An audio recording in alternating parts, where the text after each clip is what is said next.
Hello दोस्तों, मेरा नाम है मोहम्मद ताबिश खान। आप सभी को मेरे YouTube channel viral story Hindi 09 में वेलकम है। अगर आप हमारे चैनल पर नए हैं तो हमारे चैनल को सब्सक्राइब करें, बेल आइकन दबाना बिल्कुल भी ना भूलें। इससे ये होगा कि हमारी वीडियो का नोटिफिकेशन आपको मिलते रहेगा।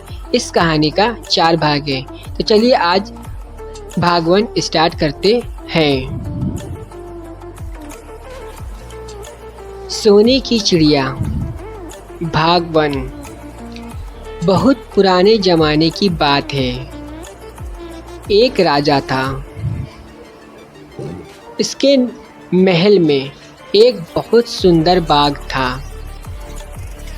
बाग में तरह तरह के फूलों के पौधे और अनेक प्रकार के मीठे फलों के पेड़ थे।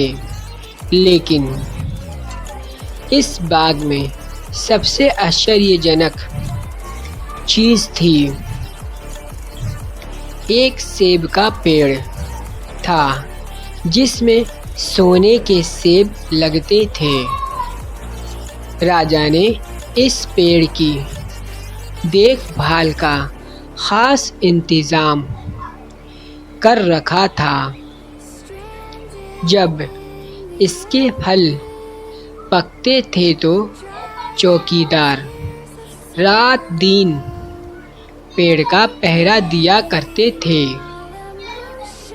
ताकि कोई सोने का सेब चुरा कर ना ले जाए। लेकिन एक दिन की बात है कि बाग के माली ने जब सोने के सेबों को गिना तो उसमें से एक सेब गायब था। उसने दौड़कर राजा को खबर दी। राजा फौरन बाग में पहुंचा। उसे ये देखकर बड़ा आश्चर्य हुआ कि देखभाल का इतना पक्का इंतजाम होने पर भी एक सेब किसी ने चुरा लिया। उसने ऐलान किया कि कोई सोने के सेब को चुराने वाले चोर का पता देगा, उसे इनाम दिया जाएगा। सबसे बड़े राजकुमार ने राजा से कहा कि रात में वो पहरा देगा और चोर को पकड़ने की कोशिश करेगा। राजा ने उसको इसकी इजाज़त दे दी। बड़ा राजकुमार रात में पहरा देने लगा, लेकिन 2 घंटे बाद ही उसे नींद आ गई और वो सो गया। सुबह उठकर जब उसने सेबों को गिना तो वो देखकर चकित रह गया कि रात भर में एक और सेब गायब हो गया था। इसके बाद दूसरी रात को मंझले राजकुमार ने पहरा देने का काम संभाला। उसे भी नींद आ गई और तीसरा सेब चोरी हो गया। राजा बहुत चिंतित था। दरबारियों की भी समझ में नहीं आ रहा था कि क्या किया जाए। सब लोग उदास बैठे थे कि इतने में सबसे छोटा राजकुमार आया और उसने कहा कि आज की रात में पहरा दूंगा और चोर को पकड़ूंगा। राजा इस राजकुमार से खुश नहीं रहता था। वो उसे मूर्ख भी मानता था। उसने उसे डांटते हुए कहा, तुम क्या समझते हो? क्या तुम्हें इसमें सफलता मिलेगी? तुमसे बड़े और तुमसे ज़्यादा समझदार दोनों राजकुमार इस काम में असफल हो चुके हैं। तुम जाओ, अपना काम करो। लेकिन छोटा राजकुमार नहीं माना। उसने राजा से प्रार्थना की कि उसे एक मौका ज़रूर दिया जाए। अंत में राजा राजी हो गया। राजकुमार रात में पहरा देने लगा। उसने तय की कि वो किसी भी हालत में नहीं सोएगा और चोर को ज़रूर पकड़ेगा। जब आधी रात हुई और 12 बजे का आखिरी घंटा बजा तो राजकुमार ने देखा कि एक सुंदर सोने की चिड़िया वहीं से उड़ती हुई आई और सेब के पेड़ पर बैठ गई। उसने देखते देखते सोने का एक सेब तोड़कर अपनी चोंच में पकड़ लिया। राजकुमार ने फौरन निशाना साधकर तीर चला दिया, लेकिन तीर चिड़िया को नहीं लगा और वो पंख फड़फड़ाकर उड़ गई। हाँ, इतना अवश्य हुआ कि उसका एक सुनहरा पंख टूटकर जमीन पर आ गिरा। दूसरे दिन सुबह राजकुमार ने राजा को सारी बात बता दी और वो सोने का पंख उनके सामने रख दिया। पंख इतना सुंदर और इतना कीमती था कि राजा उसे देखता ही रह गया।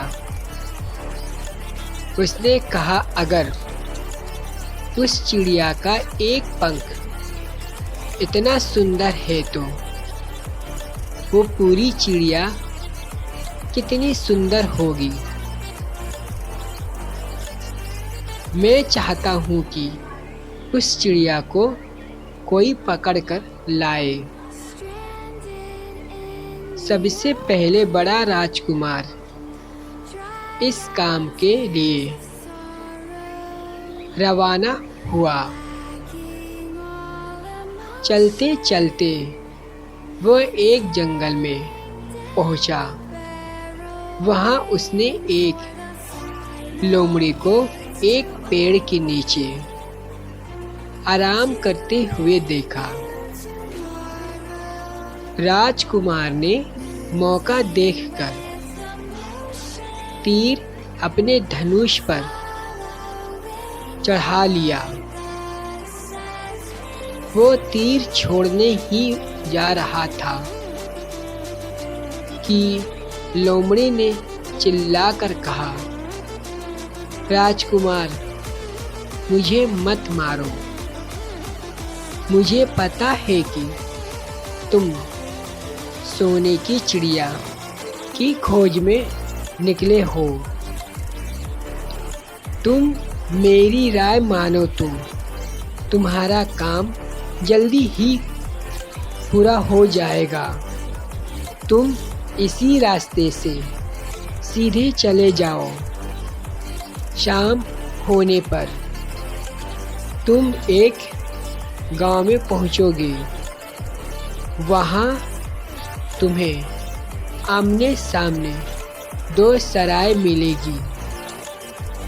एक सराय खूब सजी सजाई और सुंदर सी होगी, लेकिन तुम उसमें मत ठहरना। तुम उसके सामने वाली दूसरी सराय में ठहरना, जो बहुत मामूली और देखने में भी भद्दी सी होगी। ऐसा करने पर तुम्हारा काम आसानी से पूरा हो जाएगा।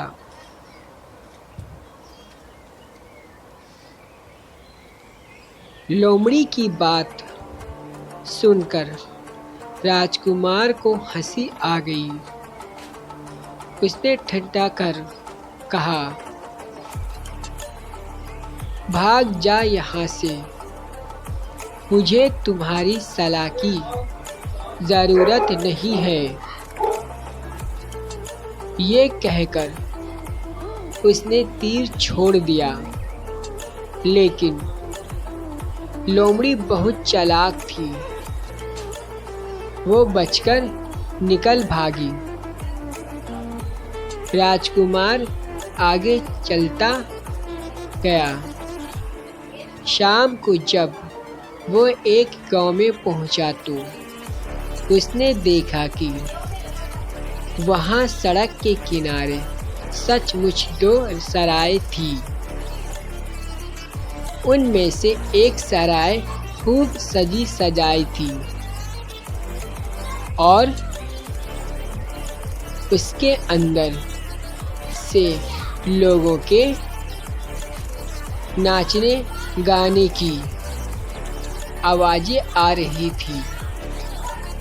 दूसरी सराय भद्दी सी थी और वहां अंधेरा घिरा हुआ था।